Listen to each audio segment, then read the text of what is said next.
नमस्कार, आचरण ग्वालियर में आपका स्वागत है। मैं हूं अनिकेत दीक्षित। 25 जून 2025 एक ऐसा दिन जो भारत के इतिहास में काले अध्याय के रूप में दर्ज है। ठीक 50 साल पहले 25 जून 1975 को तत्कालीन प्रधानमंत्री इंदिरा गांधी ने देश में आपातकाल लागू किया था, जिसे लोकतंत्र की हत्या के रूप में देखा जाता है।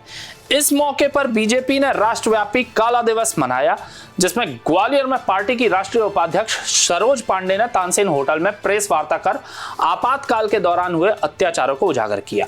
लेकिन क्या थी वो कहानी, क्यों बीजेपी इसे हर साल याद करती है और ग्वालियर में इस मुद्दे ने सियासी हलचल क्यों पैदा की, आइए इस खबर को विस्तार से जानते हैं। 25 जून 1975 को लागू आपातकाल भारतीय लोकतंत्र के इतिहास में एक विवादास्पद और दुखद दौर था। तत्कालीन प्रधानमंत्री इंदिरा गांधी ने संवैधानिक प्रावधानों का इस्तेमाल कर देश में 21 महीने तक आपातकाल लागू किया, जिस दौरान नागरिक स्वतंत्रता निलंबित कर दी गई, प्रेस पर सेंसरशिप लगाई गई और हजारों लोग बिना मुकदमे के जेल में डाल दिए गए। बीजेपी इसे लोकतंत्र पर हमले के रूप में देखती है और हर साल 25 जून को काला दिवस के रूप में मनाती है, ताकि उस दौर की यादों और सबक भुलाए ना जा सके। इस साल आपातकाल की 50वीं वर्षगांठ पर बीजेपी ने पूरे देश में कार्यक्रम आयोजित किए। ग्वालियर में तानसेन होटल में आयोजित प्रेस वार्ता में बीजेपी की राष्ट्रीय उपाध्यक्ष और राज्यसभा सांसद सरोज पांडे ने आपातकाल के दौरान हुए अत्याचारों को याद किया। उन्होंने कहा, 1975 का आपातकाल भारत के लोकतंत्र पर एक काला धब्बा था। इंदिरा गांधी की सरकार ने लाखों लोगों को जेल में डाला, अभिव्यक्ति की आजादी छीनी और संविधान को कमजोर करने की कोशिश की।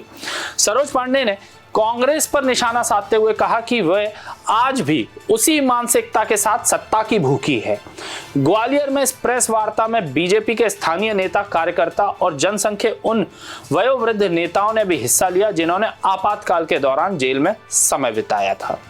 सरोज पांडे ने आपातकाल के दौरान जेल गए नेताओं जैसे अटल बिहारी वाजपेयी, लालकृष्ण आडवाणी और मध्य प्रदेश के कई कार्यकर्ताओं की कहानियों का जिक्र किया। उन्होंने बताया कि कैसे प्रेस को बंधक बनाया गया, विपक्षी नेताओं को प्रताड़ित किया गया और आम लोगों का जीवन दूभर कर दिया था। ग्वालियर में इस आयोजन में बीजेपी कार्यकर्ताओं ने आपातकाल के खिलाफ नारेबाजी की और कांग्रेस की तानाशाही नीतियों की निंदा की।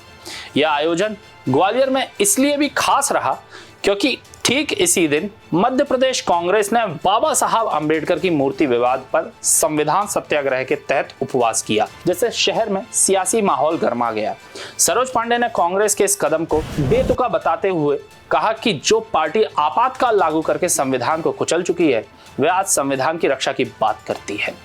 बीजेपी ने इस मौके पर युवाओं से अपील की कि वे आपातकाल के इतिहास को पढ़ें और लोकतंत्र की रक्षा के लिए जागरूक रहें। आपातकाल की 50वीं वर्षगांठ पर बीजेपी का काला दिवस और ग्वालियर में सरोज पांडे की प्रेस वार्ता ने एक बार फिर उस दौर की यादें ताजा कर दी।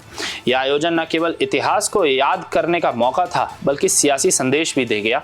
लेकिन सवाल यह है कि क्या यह मुद्दा मध्य प्रदेश की सियासत को नया रंग देगा और क्या कांग्रेस और बीजेपी के बीच यह टकराव और तेज होगा? हम इस कहानी पर नजर रखेंगे। आचरण ग्वालियर के साथ बने रहिए। मैं हूं अनिकेत दीक्षित, मिलूंगा आपसे अगले एपिसोड में। तब तक के लिए नमस्कार। इस पार्टी के पास कोई नैतिक आधार नहीं है इस प्रकार के आरोप लगाने का।